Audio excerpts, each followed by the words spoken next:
but direct knowledge, direct perception or realization. And ananda means bliss or joy. So the soul is this sat, chit, ananda, vigraha, means form. We also have a spiritual form. And the ultimate in self-realization is the realization of this eternal spiritual form. That's the highest thing. The first thing is sat. Just realize that your consciousness exists and identify with your consciousness. That's the real self.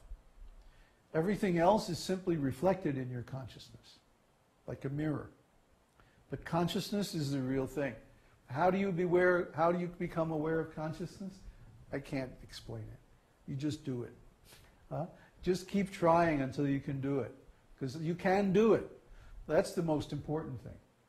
Most important thing is to be aware that you are consciousness and you can become aware of your consciousness. Now that you know you can do it, you keep trying until you actually succeed. You have to practice it. And the biggest part of this practice is to tell the difference between consciousness and the mind. Because the mind always wants to say, I'm your consciousness. No, mind is not your consciousness. Mind is always about something. Mind is always in terms of symbols, whether they're impressions of the senses or memories of things that happened before, or imagination, or worries, or whatever. Mind is always in terms of some material qualities. But spirit is pure consciousness. I don't know how many times I have to say that. Because we need to separate what is spiritual from what is material.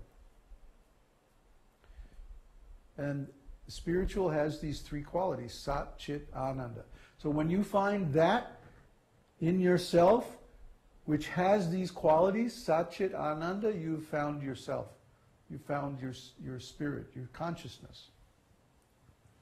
So then you identify with that part of yourself, and the next thing you know, you can start to perceive God directly, because God has the same qualities. And the difference is, He has these qualities in an unlimited abundance. Whereas we have these spiritual qualities too, but we have them in only a tiny fraction, a tiny atomic amount.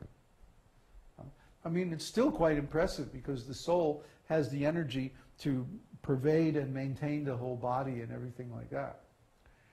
But the soul is still just tiny, whereas the super soul is unlimited. So that once we can see ourselves, then the next step is to see the super soul.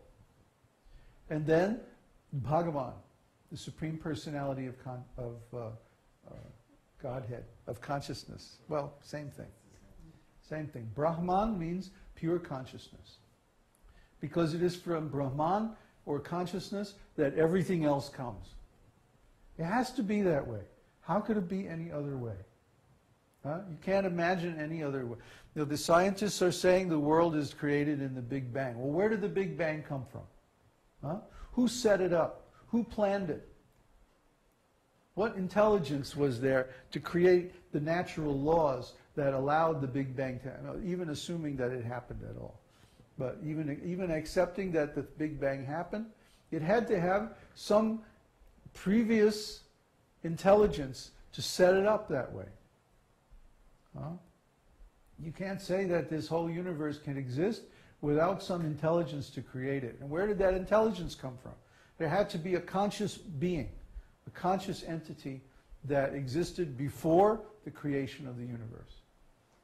It is the only possible explanation, because matter is inert. Matter is stupid. It has no intelligence. It has no ability to do anything by itself. It takes some conscious living entity to arrange matter into any shape, any useful shape, like a body, or a harmonium, or a book, or anything that's useful. Always has the input of some intelligent force behind it. See? So consciousness is fundamental. That means everything has to come from consciousness. So Brahman means the sum total of all consciousness, infinite consciousness. And we are just an atom of that Brahman. So when we understand our own qualities, then we can understand the qualities of God, because they're the same or similar. The difference is in quantity. That's all. Otherwise, we're the same. So, Brahmeti, Paramatmeti, Bhagavaniti Shabdyate.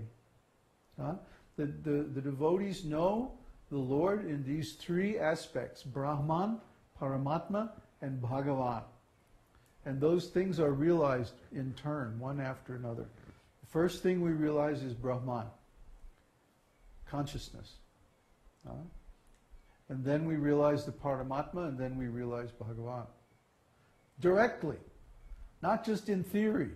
Although, yeah, we have to know the theory to understand what we're doing. The theory is necessary but not sufficient for actual self-realization. To attain actual self-realization, we have to practice.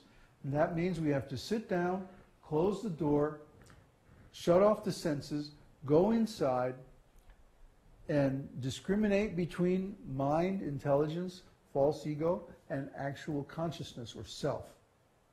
And once we can do that, not just think about it, not just talk about it, but actually do it, that's self-realization. That's Brahman realization. And then everything comes from there. Everything grows from there. Why is it that Srila Prabhupada spoke on Bhagavad Gita 2.13 more than any other verse in the scriptures? He gave more classes over his 12 years of preaching all around the world. He gave more, by far, by like more than twice as much. He gave something like 36 classes on this one verse, Bhagavad Gita 2.13. What is that? Never was there a time when I did not exist, nor you, nor all these kings, nor in the future shall we ever cease to be. That's what he's saying. That was the most important thing Prabhupada had to say to us. Because why? If you don't understand that, if you don't realize it, then you can't realize anything more in spiritual life. You see? The devotees in general get this wrong. They think that somehow or other, by chanting Hare Krishna, without doing any serious meditation, you will realize Krishna. And I say, no. How can you realize Krishna if you have not realized yourself? This is called self-realization. How can you just jump to the platform of Bhagavan realization if you have not realized the Paramatma and Brahman? How is it possible? See, it's not possible. We have to become mystics. We have to do the work. We have to gain that insight. And yeah, you can do it while you're chanting Hare Krishna. But it's still the same realization. So if somebody has to ask, how do I realize that I'm consciousness?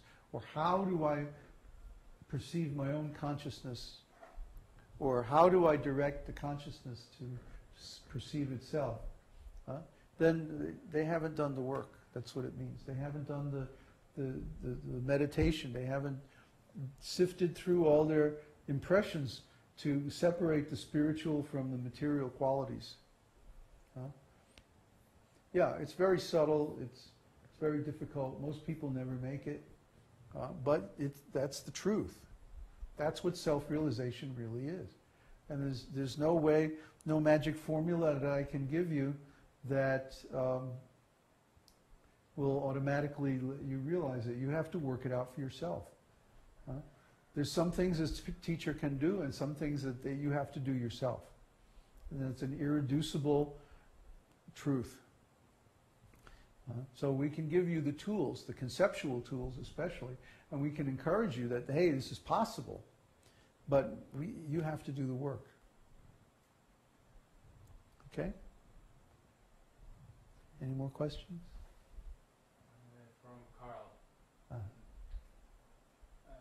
Babaji, a follow-up to my earlier question. I heard a verse giving more information about devotional service to a person who is antagonistic to it.